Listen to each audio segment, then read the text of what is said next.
کرسی پر نماز پڑھنے نہ پڑھنے کے مسائل ہیں. زمین پر جو ایک معمول کے مطابق سجدہ کیا جاتا ہے, جو جنرل لوگ کرتے ہیں سجدہ, تو وہ سجدہ حقیقی کہلاتا ہے. یعنی کہ ریئل سجدہ تو وہی ہے, حقیقی سجدہ.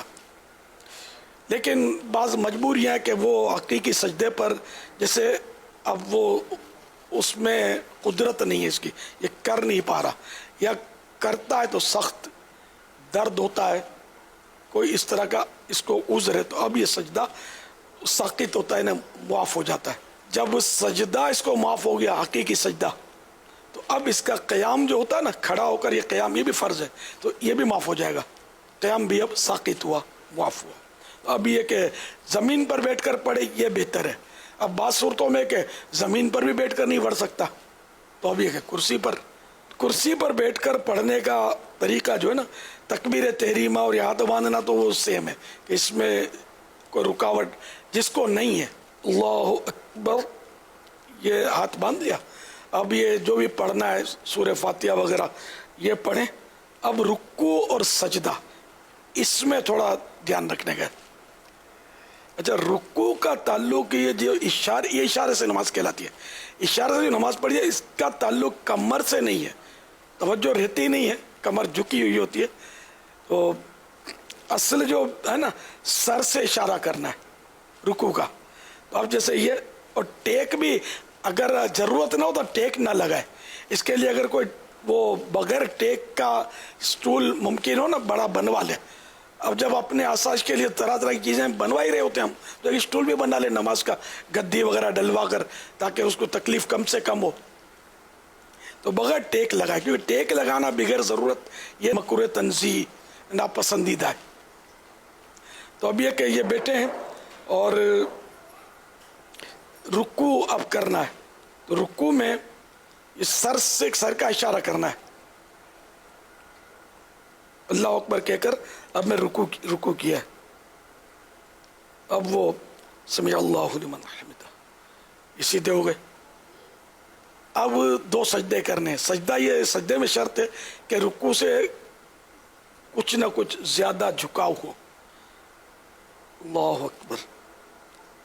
آپ نے نوٹ کیا کہ میرا رکوع سے یہ سر زیادہ جھکا ہے. اللہ اکبر, اللہ اکبر.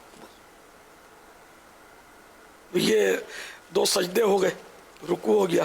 مین یہ تھا. اب وہ دوسری رکعت, پھر تحیات اور سلام پھیرنا, یا 4 رکعتیں. تو مین اس کا مطلب ہے یہ دھیان رکھنا ہے کہ رکوع اور سجدے میں بس فرق ہو, جھکنے میں.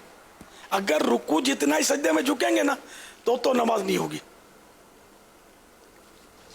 یا رکوع سے کم جھکے تب بھی نہیں ہوگی. یہاں پر میری سنت سے عرض ہے کہ اس کی بھی وضاحت فرما دیں کہ بعض لوگ ہاتھوں کو یہ آگے نکالتے ہیں, یعنی سجدے میں نا, سجدے اور رکوع میں تھوڑا سا یوں ہاتھ آگے کرتے ہیں. اس حوالے سے نہیں, وہ نارمل ہی, اس میں کوئی اس طرح نہیں. بلکہ اب تو یہ بھی ٹیکنیک نکلی ہے کہ کرسی اس طرح بنتی ہے کہ اس پہ یہ ماتھا رکھتے ہیں. غیر ضروری ہے, حاجت ہی نہیں ہے اس کی, بیکار خرچہ کرتے ہیں. اور مطلب عوام میں غلط مسئلے کی تشہیر ہوتی ہے کہ بھائی اشارہ سے نماز میں یہ آگے یوں سپورٹ بنائے جائے. وہ آگے ہاتھ نکالنا وہ یوں ہونا کہ جیسے زمین پر جیسے ہاتھ رکھتے ہیں نا, اشارہ جیسے زمین کی طرف چلے گئے, تو یوں جیسے کہ رکوع میں یہاں تک, رکوع میں گھٹنے پر ہاتھ تھا, تو اب چونکہ سجدے میں زمین پر ہاتھ ہوتا تو یہ آگے ہاتھ لے جاتے ہیں, تو اس لیے یہ آگے ہاتھ شاید اس لیے نکالتے ہیں. غلط فہمی ہے, اس کی حاجت نہیں ہے. حسب معمول یہ رانوں پر ہی ہاتھ رہیں اور یوں ہی رکوع اور سجدہ کرنا ہے. بس وہ کمر جیسے میں نے جھکا دی, کمر جھکانے نہ کمر سے تعلق دی ہے, اشارے سے نماز کا یہ ذہن بنا لیں. تو یہ جیسے یہ رکوع, اب یہ سجدہ, تھوڑا سر زیادہ, یاد نہیں رہتا, وہ زیادہ جھک جاتا ہے آدمی. لیکن جھکنا تو پھر بھی پایا گیا, لیکن اتنا بھی اگر جھکتا نا کہ تھوڑا رکوع کے لیے, اس سے تھوڑا زیادہ سجدے کے لیے, تو یہی کافی ہے.